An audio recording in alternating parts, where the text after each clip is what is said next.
Hi, welcome to today's video. Today I'm going to be talking all about the new Natasha Denona Glam Face Palette. Now, when showing you this palette today, I will probably show it mostly open because as you just saw, the outer part of the packaging is this really reflective plastic, but it has kind of like a rose gold chrome look, if that's like a thing. The back is the same, and as you can see, that is one downfall of this product. Let's just start things off right here and say that it does get really dirty really easily. So if you're the kind of person that has to have your products pristine all the time, you don't like to see fingerprints, you don't like smudges, this one might not be for you. But on to happier things, let's take a look at the inside. This palette does come in two versions, the light and the dark. Both palettes are $59 each, and they contain 5 eyeshadows, a cream blush, and a highlighter. This is a powder highlighter, and the eyeshadows are powder as well. All of the shades that are in the light are not the same as in the dark, obviously. The dark are all darker versions of kind of a similar color story and feel, but they are all named the same thing. So the highlighter in the light is called Star Glow, and the highlighter in the dark is also called Star Glow. Same thing for the cream blush. The cream blush in this one is called Cream Blush, and it is also called Cream Blush in the dark version as well. The 5 eyeshadow shades are also named the same thing. They are just in a different order. So in this one, we have Inner Corner, Transition, Crease, Outer Corner, and Smoke. And you can see that Inner Corner and Outer Corner are the 2 metallics, and the other 3 are matte. This is the same for the dark version. Again, just different colors, and they're in a different order. But the 3 matte shades are all called Transition, Crease, and Smoke, and the 2 metallic shades in the dark are also called Inner Corner and Outer Corner. It's just different shades. Now, that's really great for usage, but not so great if they ever use these colors again, which means that, in my opinion, if Natasha Denona does use any of these shades again, it's actually kind of a smart marketing tactic because they'll just name them something different. Because obviously you wouldn't name them Inner Corner Light or Outer Corner Dark in the next whatever palette. If you have been to my channel or read my blog before, you will know that I am obsessed with any products that I call one and done. And that is one thing Natasha Denona does really well with her palettes, especially the minis. The mini nude is my absolute favorite. It is a little bit smaller than this section here, and it is also 5 very neutral shades. These do, in my opinion, tend to lean a little bit warmer, a little less neutral, a little less cool. I am more of a neutral, cool tone person, so I very rarely use this Outer Corner shade. I did today use all 5 just in the spirit of this video, but I generally just use this Inner Corner shade all over my lid when I use this palette. But this is truly beyond one and done. This is almost your entire face in one palette. This is everything for a full face look except contour. So I absolutely love that because if you are big on traveling, you can grab this, your foundation, your contour, your eyeliner, and your mascara, and you can go. Like, that's your whole makeup bag right here. You don't have to take a blush, a highlighter, and an eyeshadow palette, or maybe 2 if you have colors in different palettes. It's all right here in this one little package, which is fantastic. I do have 2 complaints about this, just even concept as a whole. One is that, kind of like I just mentioned, not everybody's skin tones hold the same colors. So in my opinion, 2 is not enough. 2 is better than 1, but it should really be a light, medium, and a dark, or really ideally 4 almost, or maybe 6. Like if you had a fair cool tone and a fair warm tone and a dark cool tone and a dark warm tone, and then throw in maybe a medium cool and warm in there as well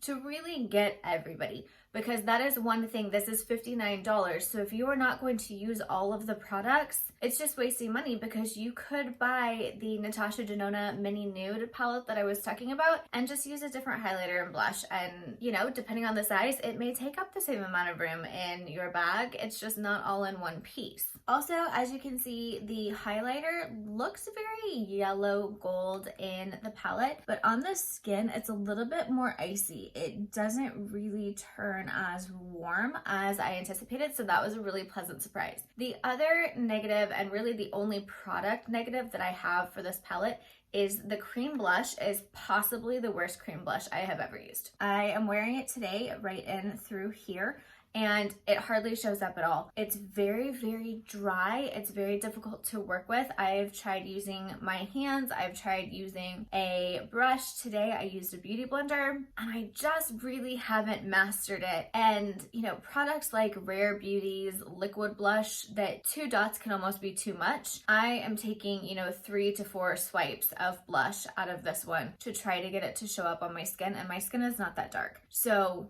well, let's be honest, it's not dark at all. So if you have dark skin, I'm not sure how the dark blush, you know, looks on dark skin. I'm sure some other incredible creators have done reviews on that, so hopefully you can find it there. But for me, this is so lackluster, especially since I absolutely loved the cream blush from the blush and highlighter duo in the Love collection last year, and I am such a diehard fan of her eyeshadows.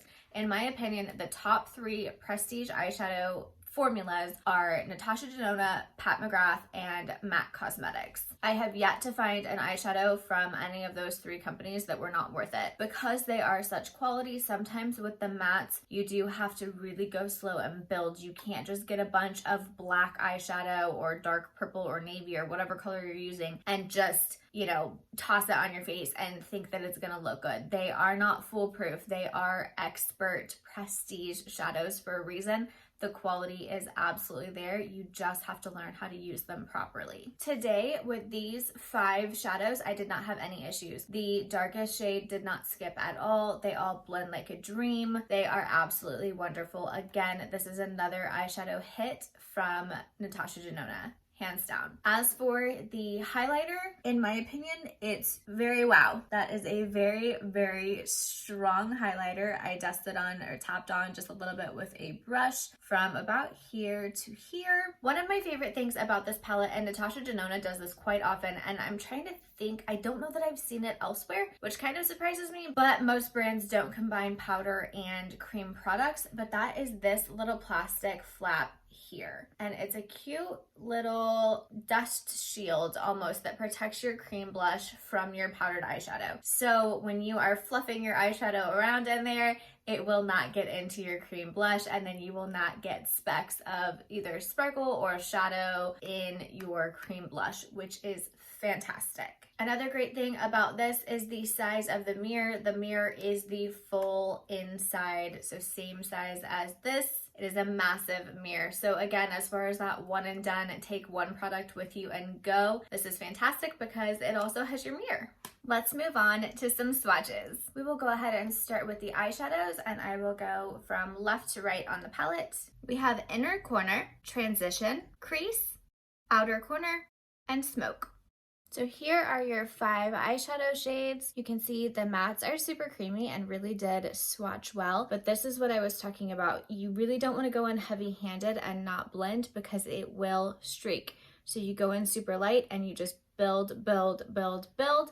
Even if you have to tap your brush back in, tap off the excess and go in with a little bit more of that pigment. You really don't want to start too heavy-handed. It's always easier to build than it is to take product away. And you can see that gorgeous metallic in the 2 lid shades. But you can see on my arm, they are pulling a little bit more of that pinky orangey brown that you would see in more warm tone colors. To me, these shades remind me very much of the classic Charlotte Tilbury shades. On me, the Charlotte Tilbury nudes always go a little pink orange. And in my opinion, these are super similar. Now let's move on to the blush and highlighter. First, we have the Star Glow highlighter and the cream blush. There is your blush and highlighter, and in total all 7 of the shades in this Natasha Denona Glam Face Palette. The highlight just looks very similar to me to the lid shade. I kind of wish they were a little bit more different considering you only have,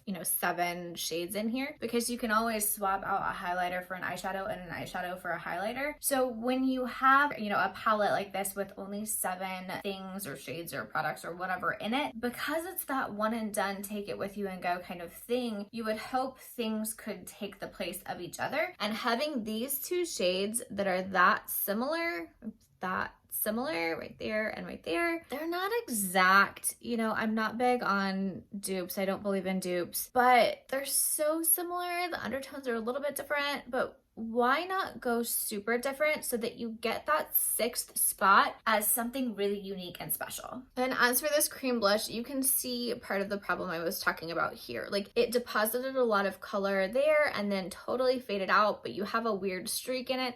And I want to show you the amount of effort that it took. You know, you saw my palette before, and I wish I would have done a close-up, but I have to like dig in to get this. And I want to show you exactly like how much effort it takes to get any color at all. So if you just kind of glide your finger over, well, it might do a little bit better now because it's warm, but when it's, you know, cool and a little bit dry, you really have to dig in. It's almost like putty. Like, you can see that my finger has kind of dug a hole into the product. It's not cream, it's like Play-Doh consistency. Well, like hard Play-Doh. I don't know if any of that just made sense at all. But typically when you have a cream product, it just glides. And some creams are a little bit more watery, and it's very easy to, like, you know, get too much or have a slip to it, and they're a little bit more sheer. This is like really not much. I did add a little bit of pigment on there, but for the amount of effort and the amount of money, and with as amazing as the other 6 products are in here, I just wish the cream blush was the quality of the cream blush in the Love palette. With that being said, here are my final thoughts on the Natasha Denona Glam Face palette. Is it worth the $59? If you're going to use every shade and every product in here, absolutely yes. The eyeshadows are great. The highlighter is great. If you're wanting to get into Natasha Denona, this is a fantastic place to start because you don't have to pay for each piece individually. You get it all right here in one. If these are not your colors, if you are not going to use, you know, 2 or 3 of the shadows and the cream blush, then no, it's absolutely not worth the money, because again, you could buy a different one of the minis for $25 and a different highlighter and blush and go about your day being your fantastic, amazing self. But if you travel a lot, you love Natasha Denona, you love these products, you are totally fine with a little bit more of a dry cream blush, you want more of like a natural look with not a lot of effort, this is a really great pick. The products are quality. Again, I'm a little bit bitter about the blush, so I hate to kind of hang everything up on the blush. These are really great quality products. I've just tried so many products, and I have a whole blog post and YouTube video on what the best cream blush is, and I have done so much research into cream blush that this one was just disappointing, in my opinion, to me. So, you know, take that for what it's worth. And of course, as always, in these final thoughts, I am not here to tell you what to do, what to buy, what's best for you, anything. I am just here to give you the facts, show you the swatches, and help you run the numbers. So now it's your turn. Let me know in the comments below what you think of this palette. Are there any launches coming up in 2022 that you're excited about and want to see? I always love hearing from you. Thank you so much for taking the time out of your day to hang out with me. Don't forget to hit that like button, subscribe, ring the bell so you know when I launch a new video, and I'll see you next time.